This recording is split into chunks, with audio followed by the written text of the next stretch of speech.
What is going on, y'all? Y'all know me, it's your boy One Physical Therapist Assistant. Oh man, back at you with another one. Lessons from the legends, y'all. Lessons from the legends. Y'all know me. I'm like a sponge. I soak it up. I soak it in. I soaked in a lot today. But it's something that I've been soaking in without realizing it for a very, very long time. I've been soaking this in for so long without actually realizing that I'm soaking this in. It's like inadvertent. The legends of America have been teaching me this lesson inadvertently for a very, very long time. And I'm but I'm really starting to pay attention. I gotta make a run to Sam's Club real quick. Go for a ride with me, y'all. Let me tell y'all about these lessons. Hey, yo, I always tell y'all I love meeting the people that have been investing for a long time. It's always interesting to hear their stories. I actually met a Wall Street guy today, man. Shout out to him. Goldman Sachs employee from way back in the day. Been in the thick of things from way back. He was, he knew, what's the dude named Kramer, Jim Kramer from Mad Money, the dude that be on CNBC. Always talking about investing in stocks and everything. He's got I'm not gonna say he's got a bad reputation. He has an infamous reputation. There's a lot of people that believe he's always giving bad advice on investing. There's a lot of people that say if he tells you to invest in something, don't invest in it. And if he tells you not to invest in something, invest in it. But I didn't know he had such a long history. Shout out to my patient. He said he actually knew him. He said he had a reputation for being a hothead. He would be the guy back in the Wall Street days, like taking the computer and smashing it on the desk and breaking TV screens. It was like he had a really bad reputation for being a hothead. That's what my man said. But anyway, shout out to my man. My man said he was he worked for Johnson & Johnson back in the day. I told him that I, owned a few shares in the company.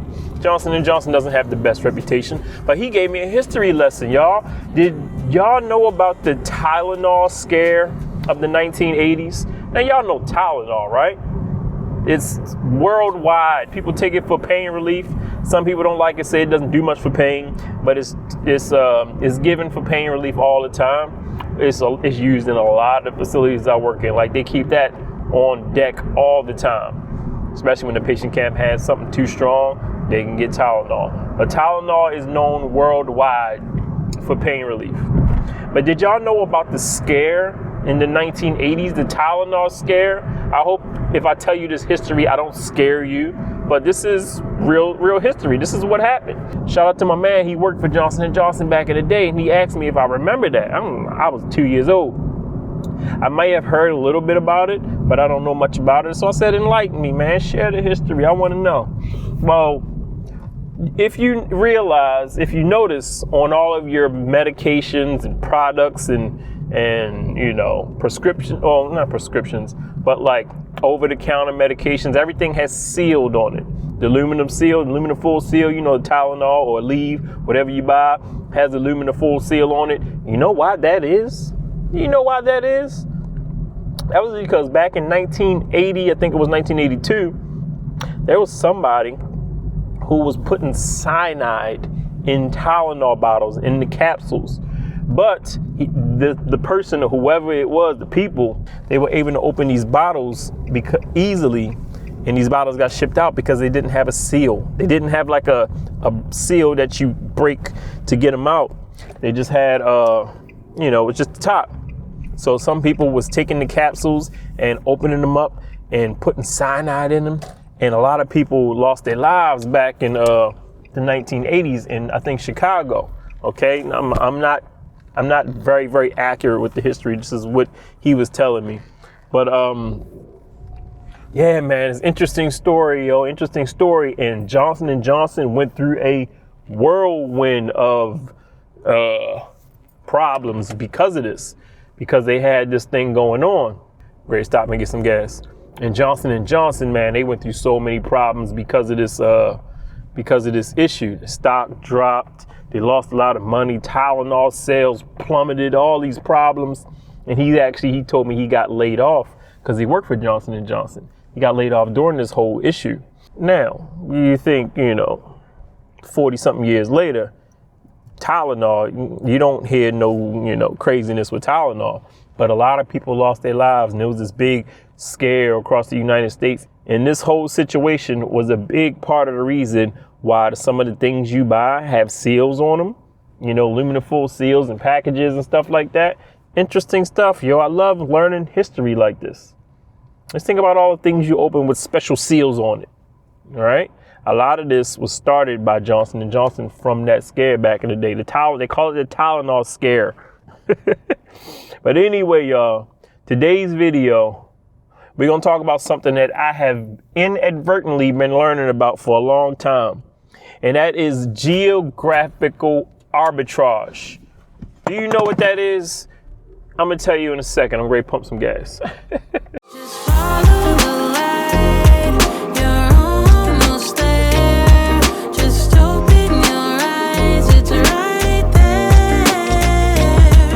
Hey, yo, are y'all down with Scan and Go? Oh my goodness, it is amazing. I don't know what you use, Sam's Club, Costco, BJ's, but Scan and Go is amazing. You use your phone, you scan a little barcode, and bam, just pump your gas.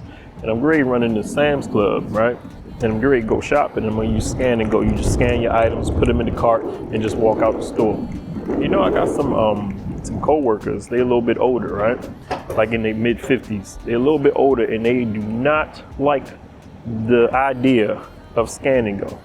They do not like the idea of self-checkout. They feel like a human being needs to check everything out for them. They act like they want to get in line and have somebody check their stuff, check the bags, put things in the bags. They are not feeling the idea of checking your own stuff out, of using Scan and Go. I'm like, how can you not like Scan and Go? You basically don't got to talk to nobody. You ain't got to stop and wait. Ain't got to get your receipt checked. You just scan your items, pay for it on your phone, and then dip out. It's that simple. But I digress. I'm telling you, y'all watch this channel, man. Older generation. Y'all better get down with technology. Y'all better get down with it. Heck, I forgot they was closed. They closed at 6. It's Sunday. But shout out to the young man. Shout out to the little bro right there, man. He told me that they's closed. I was getting ready to walk in there. He was like, hey, bro, what you ready to walk in there? I was like, yeah, man, y'all closed? He was like, yeah, it's 6 o'clock. But I was able to get some gas. It's 10 after 6. I think the pumps closed at like 6:30. Dang, Sam's Club, you can stay open till 8 on a Sunday. Oh, man, I'm out tomorrow. I might stop tomorrow. But geographic arbitrage, okay? I'm gonna give you the definition. Often shortened to geoarbitrage, is a strategy of leveraging differences in the cost of living and earning potential between two or more geographic locations to improve one's financial situation and quality of life. Essentially, it involves earning in a high income location, living in a low cost of living location. So this allows your higher income to stretch much further, significantly reducing your expenses on things like housing, food, transportation, and entertainment. Now, it talks about how it works. There's so many ways that it can work, okay? But that's the gist of it, okay? Earning in a high income location like the US, living in a low cost of living location like outside the US. However, that's not what my patients do.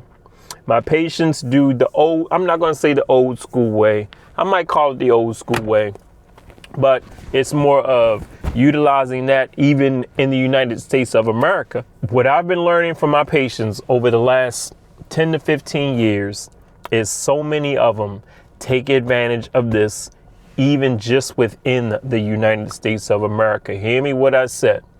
You can take advantage of geographical arbitrage, geoarbitrage, even in the United States of America. How so? Well, a lot of my patients I meet, y'all know they are retired. A lot of them are up in age. So they got retirement funds, pensions, Social Security, whatever assets, houses, rental properties. I meet So many of them. And a lot of them have made these funds in various locations. I met a couple today. That's why I'm making this video.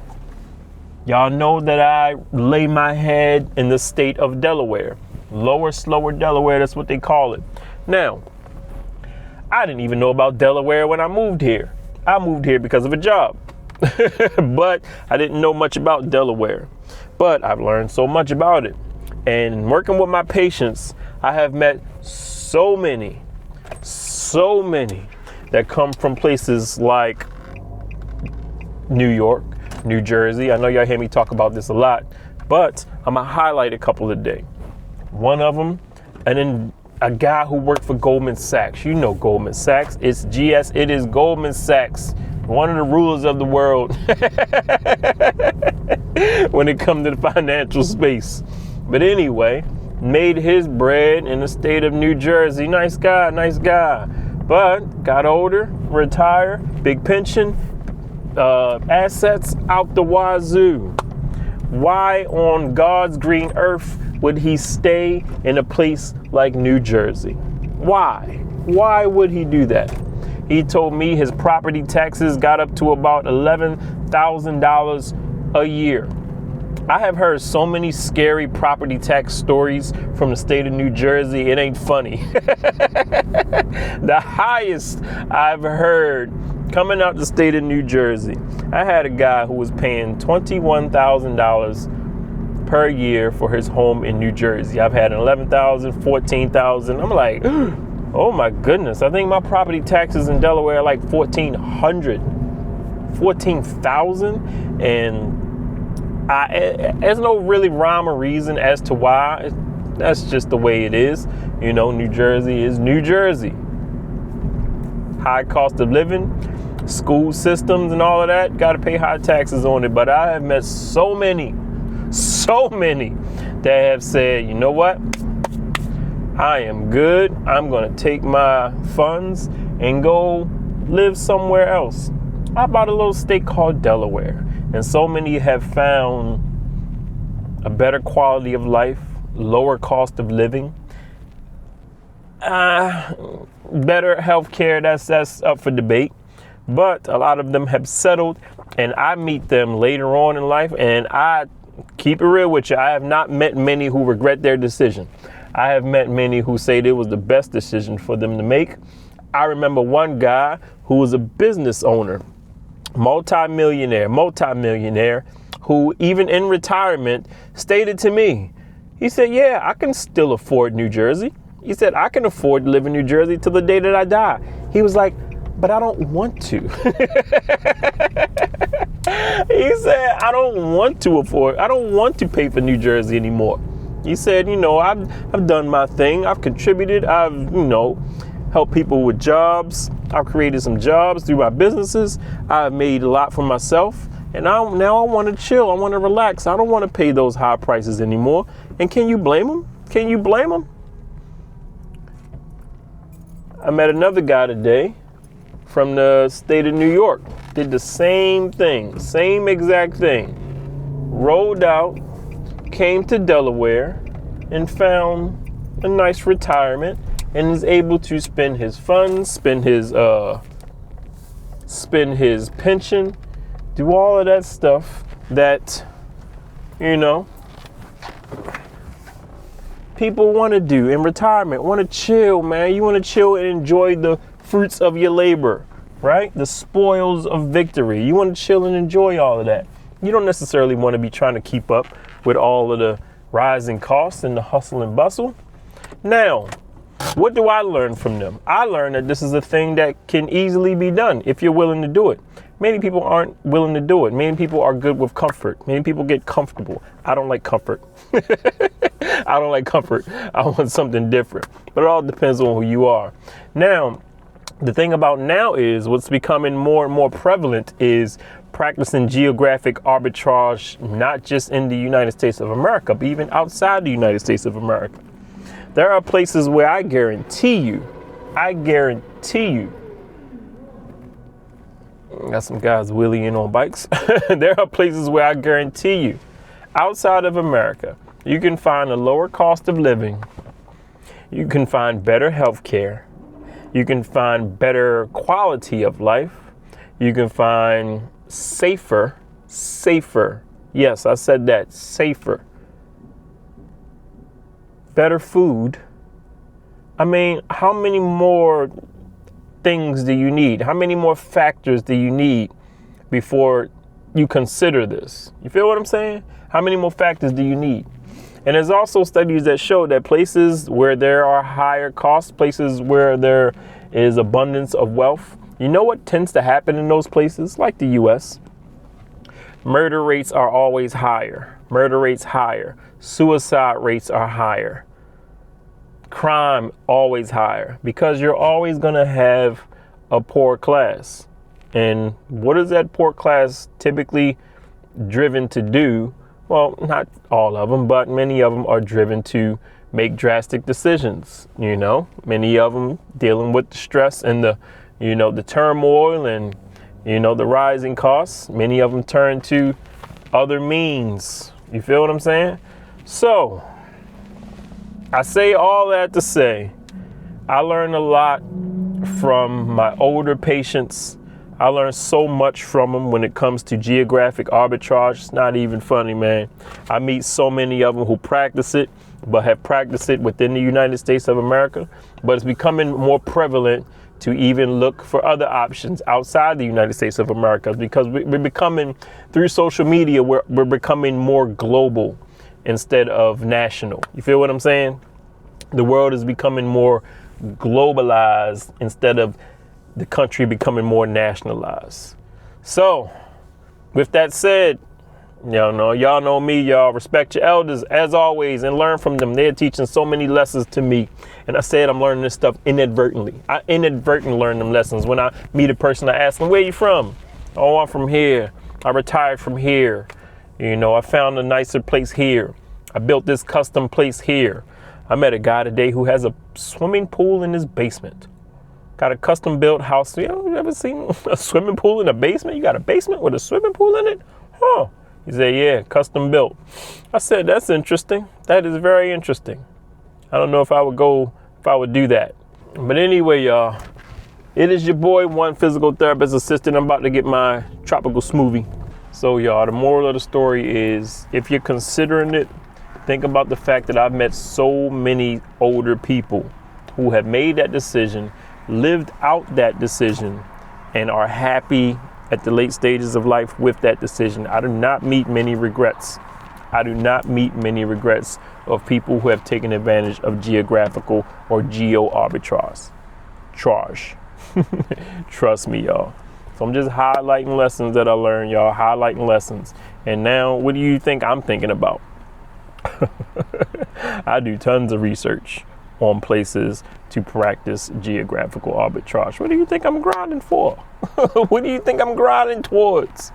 So it's something worth considering, y'all. Take it from, the people who have done it, made the decision to try it, and have been successful at it. It's very doable, very doable. And like I said, a lot of these places are healthier, safer, better health care. Notice what I said, better health care. So a lot of my modern people who watch the channel, I know y'all in a certain age range. We be coming up on the age range where thinking about your health and your health care is very important, very important. And I'll be one of the first ones to tell you, as a healthcare worker in this country, I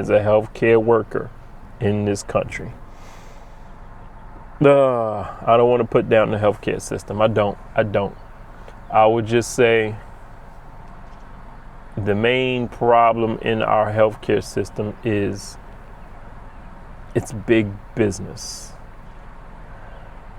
It's the main problem I see in our healthcare system is it's big business. So I routinely witness some things that,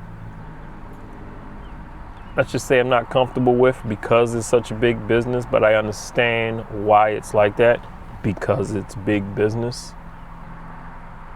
And I know, after doing tons of research, tons of studying, tons of research, tons of, Googling and artificial intelligence and checking out statistics, that there are better, more affordable options out there.